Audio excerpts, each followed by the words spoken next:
اعوذ باللہ من الشیطان الرجیم بسم اللہ الرحمن الرحیم۔ اردو 7 نیوز چینل کے ساتھ ایک مرتبہ پھر بڑی معلوماتی ویڈیو لے کر ہم آپ کی خدمت میں حاضر ہوئے ہیں۔ حاضرین جنہوں نے ابھی تک ہمارا چینل سبسکرائب نہیں کیا ہے وہ اپنی ویڈیو کے نیچے نظر آنے والے سرخ رنگ کے سبسکرائب کے بٹن کو کلک کریں اور بیل آئیکن پر کلک کر دیں۔ آج ہم آپ کے پاس جو موضوع لے کے آئے ہیں وہ ہے غزوہ ہند اور چین کا کردار۔ یعنی حاضرین مکرم، ہم نے اب یہ دیکھنا ہے کہ اگر غزوہ ہند برپا ہوتا ہے جو کہ ازر من الشمس ہے، دیوار پر لکھی ہوئی ہے، ایک بات پکی پتھر پر لکیر ہے کیونکہ حضور صلی اللہ علیہ وسلم کی احادیث شریف ہیں کہ غزوہ ہند برپا ہوگا۔ حاضرین مکرم، غزوہ ہند یہ وہ لفظ اور اصطلاح ہے جس سے ہر انسان واقف ہو چکا ہے۔ آج سے 20 سال پہلے بہت کم لوگ اس سے واقف تھے۔ صرف چند بڑے اولیاء کرام، علماء کرام وغیرہ، عام عوام اس سے ناشنا تھے، یعنی بڑے بڑے لوگ جو ہیں وہ اس سے آگاہ تھے کیونکہ حالات اور آگاہی نہ تھی۔ بھارت اور پاکستان کے درمیان جنگیں تو ہوتی رہیں لیکن غزوہ ہند کی نشانیاں بھی پوری نہیں ہو رہی تھیں۔ آپ کو بتاتے چلیں کہ غزوہ ہند کی اصطلاح کسی عام آدمی یا لیڈر کی استعمال کی ہوئی نہیں ہے، بلکہ غزوہ ہند کے بارے میں حضور صلی اللہ علیہ وآلہ وسلم کی احادیث شریف موجود ہیں۔ سید الکونین ختم المرسلین صلی اللہ علیہ وآلہ وسلم نے حضرت ابو ہریرہ رضی اللہ تعالیٰ عنہ کو اس غزوہ ہند کی اطلاع دی اور فرمایا کہ اس کے لشکری تمام لشکریوں سے افضل ہوں گے، اس کے شہداء اور غازی بھی افضل ہوں گے۔ پھر حضرت عیسیٰ علیہ السلام کے بارے میں فرمایا کہ وہ تشریف لائیں گے، تو سیدنا ابو ہریرہ رضی اللہ تعالیٰ عنہ نے خوشی خوشی عرض کی کہ میری خواہش ہے کہ میں اس غزوہ میں شامل ہوں اور حضرت عیسیٰ علیہ السلام کا دیدار کروں اور ان سے عرض کروں اور اطلاع دوں کہ میں جناب رسول کریم صلی اللہ علیہ وآلہ وسلم کا صحابی ہوں۔ اس پر حضور صلی اللہ علیہ وآلہ وسلم نے فرمایا کہ جس کا مفہوم کچھ یوں ہے کہ ایسا بہت مشکل ہے، ایسا نہیں ہو سکے گا۔ یعنی ایک تو بات یہ ہے کہ وقت ابھی بہت زیادہ ہے، یعنی 1400 یا 1500 سال کا عرصہ باقی تھا، لیکن ان کی خواہش دیدنی تھی۔ حاضرین مکرم، دراصل غزوہ ہند کا آغاز ہندوستان سے ہی ہوگا، یعنی کہ اس کے اندر سے ہوگا۔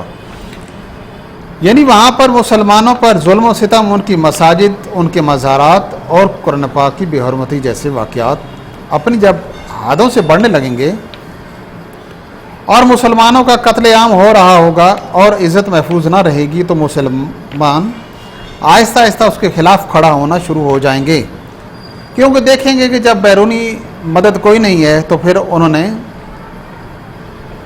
بغیر محال یہ لازمی کھڑے ہونا ہے اور وہ اپنی ریاست سے ٹکرا جائیں گے۔ ظاہر بات ہے ریاست کی مشینری اور قوت سے لڑنا تقریباً ناممکن ہوتا ہے، اس لیے ان کو ہر ممکن دبایا جائے گا۔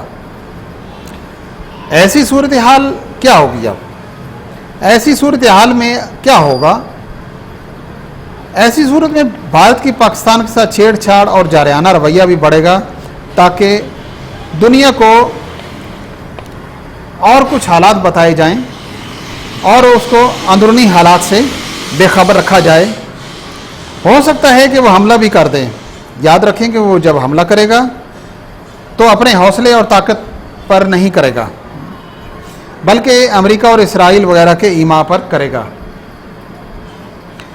کیونکہ انہی کی طرف سے اس کو مکمل اعانت اور طاقت ملنے کی توقع ہے اور وہ تو ویسے بھی پاکستان کو مٹانا چاہتے ہیں۔ 1980 کی دہائی میں کئی ایسے مواقع آئے کہ جب پاکستان اور بھارت کے درمیان میں فیصلہ کن جنگ ہو جائے، لیکن نہ ہوئی۔ یہ پاکستان کی فوج اور ایٹمی اور میزائل طاقت ہے، یہ طاقتیں آگے بڑھنے سے گریزاں ہیں، یعنی فوج ہے کہ جس کا ماٹو الجہاد ہے۔ اسی فوج نے تو غزوہ ہند لڑنا ہے۔ حاضرین مکرم، گندی مچھلیاں تو ہر جگہ ہوتی ہیں، کوئی بات نہیں، جنگ ہوئی تو یہ گندی مچھلیاں بھی یا تو باہر بھاگ جائیں گی یا پھر مار دی جائیں گی۔ اپنی فوج کو کمزور نہ ہونے دیں، اس کا ساتھ دیں، اس کی کمر پہ رہیں، اس کی پشت پر رہیں، انشاءاللہ فتح ہماری ہوگی۔ ناظرین، آپ دیکھیں ہو کیا رہا ہے کہ یہ سارا سینیریو کیسے کریٹ ہو رہا ہے۔ دونوں ملکوں میں پرسیپشن بن رہی ہے کہ دونوں ملک ایک دوسرے کے جانی دشمن ہیں۔ سب سے پہلے تو کشمیر کو ہتھیا لیا گیا اور وہاں ابھی تک کرفیو نافذ ہے۔ اس سازش میں امریکہ کی مکمل اشی بات भारत को हासिल है।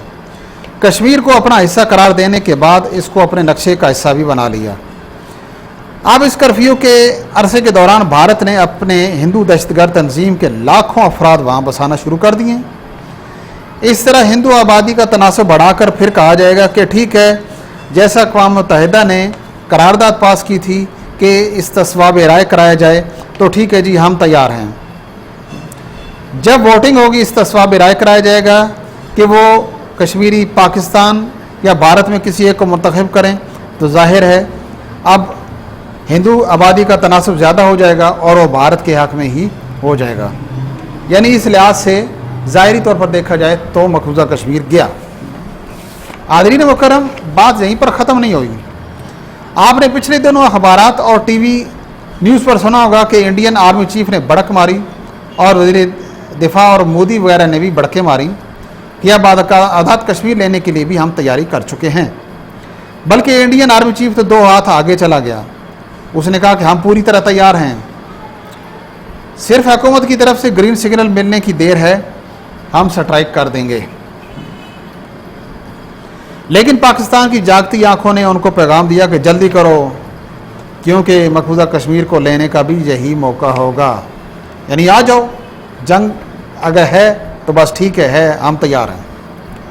26 और 27 फरवरी की रात को ये सब होने जा रहा था कि ग़ैबी इमदाद और पाकिस्तान की तरफ से भरपूर और खौफनाक जवाब ने उन सब शैतान ताकतों को ऐसा पैगाम दिया कि वो करने का सोच भी नहीं सकते। हाज़रीन मुकर्रम, कश्मीर को अपने कब्ज़े में लेने के बाद मोदी सरकार ने भारत में मुसलमानों की शरीयत को मनसूख करने का जो कानून बना दिया है, उससे वहाँ जंग के ऐसे हालात पैदा हो गए हैं, एक गदर मच गया है, खाना जंगी सी है, और मुसलमानों के दिल में मोदी सरकार और भारत के खिलाफ नफरत उबल रही है। और ये आतिश फिशा किसी भी वक्त फट सकता है, क्योंकि वहाँ मसाजिद पर होने वाले वाक़यात टीवी पर भी आप गाहे बगाहे देख रहे होंगे। हिंदू गुंडे मुसलमानों के घरों पर हमले कर रहे हैं। पाकिस्तानी फ़ौज की तैयारियां भी ज़ोर शोर पर हैं। पाकिस्तान के अंदर ऐसे हालात पैदा करने की कोशिश की जा रही है कि अगर जंग मुसल्लत की जाए तो अवाम अपनी पाक फ़ौज की पुश्त पर ना हो, लेकिन इंशाअल्लाह ऐसा नहीं होगा। जंग होगी, लाजमी होगी, ज़ोर भी बहुत आएगा और मार भी बहुत सख्त पड़ेगी, क्योंकि हमारे अमाल और हमारे करतूत ही ऐसे हैं। 65 में हमारे करतूत अच्छे थे, गैबी मदद हमारे साथ रही, अल्लाह का इनाम आया। 71 के सब जानते हैं, और फिर इसमें हमें मार पड़ी, पाकिस्तान 2 लाख हो गया। हमारे हुक्मरान नापाक हैं, ये सियासतदान नापाक हैं। कुर्बानी तो बहुत ज़्यादा देनी होगी, कुछ इलाके भी हाथ से निकलेंगे, लेकिन घबराएं नहीं, क्योंकि ये घबराने का वक्त नहीं है, बल्कि यकजा होकर और दीवाना वार लड़ने का वक्त होगा। किसी दूसरे मुल्क की इमदाद पर नज़र मत रखें, बल्कि आपस में इत्तेहाद, इश्क़ रसूल सल्लल्लाहु अलैहि वसल्लम और अपने कुव्वत बाजू पर भरोसा करना होगा। और छीने गए इलाके दोबारा 15 या 20 दिनों के अंदर हम इंशाअल्लाह वापस ले लेंगे, लेकिन तबाही कितनी होगी आप अंदाज़ा भी नहीं लगा सकते। खोए हुए इलाके वापस ले लिए जाएंगे, और फिर ये जंग जहाँ ही ख़त्म नहीं होगी, बल्कि फ़ौज की पेशकदमी और मुजाहिदीन की पेशकदमी भी जारी रहेगी। और इंशाअल्लाहुल अज़ीज़ अफ़गानिस्तान के तालिबान भी साथ होंगे।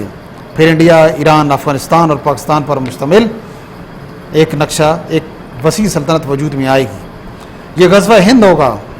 इस ग़ज़वा इसलिए कहा जा रहा है क्योंकि इसकी कमान बराह रास्त सैयदुल कौनैन हुज़ूर सल्लल्लाहु अलैहि वसल्लम के दस्त अक़दस में होगी। हाज़रीन मुकर्रम, चीन हमारा देरीना और काबिल एतमाद दोस्त है और हर मुश्किल में हमारे काम आता रहा है, लेकिन क्या इतनी सख्त और गर्मी में और गर्म घड़ी में हमारे साथ वो खड़ा होगा? बज़ाहिर तो लगता है कि वो खड़ा होगा और इमदाद भी करेगा, लेकिन ज़्यादा देर तक नहीं, क्योंकि प्रेशर बहुत सख्त होगा। पूरा आलम कुफ्र पाकिस्तान पर टूट पड़ा है। हर 6 किलोमीटर के बाद एक एक चिराग जलता दिखाई देगा।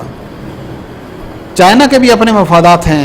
मुस्लिम कौम एक अलग कौम है, इसको अपनी बका और शनाख्त के लिए किसी की भी ज़रूरत नहीं है। बेशक चीन हमारा दोस्त है, वो भी हमारे काम आता रहा, हम भी। आदरीन, अगर आपको ये वीडियो पसंद आई हो तो हमारा चैनल ज़रूर सब्सक्राइब करें। अल्लाह हाफ़िज़।